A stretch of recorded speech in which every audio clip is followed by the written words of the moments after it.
Hey homies, അപ്പോൾ ഇന്നൊരു ചെറിയ മിനി വ്ളോഗാണ്. അപ്പോൾ രാവിലെ തന്നെ എൻ്റെ ഒരു രാജീവ് ഗാന്ധി യൂണിവേഴ്സിറ്റിയുടെ ഓഡീസി വരാനുണ്ടായിരുന്നു. അങ്ങനെ അതൊക്കെ പോയി വാങ്ങിച്ചു പോസ്റ്റിൽ നിന്നും. എന്നിട്ട് വൈകുന്നേരമൊക്കെ ആയപ്പോൾ ഒന്ന് പുറത്തിറങ്ങിയേക്കാമെന്ന് ഓർത്ത് ഇറങ്ങുവാണ് ഗൈസ്. അപ്പോൾ ഞാൻ അതേ മെട്രോ സ്റ്റേഷനിലേക്ക് നടന്ന് പോയി എത്തി. എന്നിട്ട് മെട്രോയൊക്കെ കയറി ഗൈസ്. മെട്രോ കയറി നല്ലൊരു വ്യൂ ആയിരുന്നു, ഒരു സൺസെറ്റുള്ള ടൈമായിരുന്നു. അപ്പോൾ എന്നിട്ട് ഇത് സാൻഡ്രേനെ കാണാൻ വേണ്ടിയിട്ട് നടന്ന് പോവുകയാണ്, മറ്റ് ബിൽഡിങ്സിൻ്റെ അങ്ങോട്ട്. അപ്പോൾ സാൻഡ്രേനെ കണ്ടു. സാൻഡ്രേ ഞാൻ നോക്കിയപ്പോൾ മുടിയൊക്കെ സ്ട്രെയിറ്റ് ചെയ്ത് വേറൊരു ലുക്കിൽ, സാലറി ഇന്ന് എൻ്റെയിലും ഒരു ഡിഫറെൻറ്റ് ലുക്കിലായിരുന്നു. ആൻഡ് ഞാൻ എന്നിട്ട് പിന്നെ മറ്റേ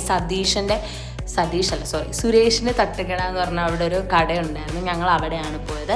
പിന്നെ ഒരു രണ്ട് കോഫിയും, പിന്നെ ഞാൻ ചപ്പാത്തിയാണ് ഗൈസ് കഴിച്ചത്, ഞാൻ ഡയറ്റ് ആയതുകൊണ്ടിട്ട്. പിന്നെ അവൾ പൊറോട്ടയും, പിന്നെ ഞങ്ങളൊരു ചില്ലി ചിക്കനും കഴിച്ചു ഗൈസ്. നല്ല ടേസ്റ്റ് ആയിരുന്നു ഗൈസ്, നല്ല ടേസ്റ്റ് ഉണ്ടായിരുന്നു. ഞാൻ ഒരു ചപ്പാത്തി മാറ്റി പിന്നെ 2 ചപ്പാത്തിയൊക്കെ കഴിച്ചു ഗൈസ്. അങ്ങനെ ഞാൻ എൻ്റെ വീട്ടിലേക്ക് തിരിച്ച് മടങ്ങി. Bye bye.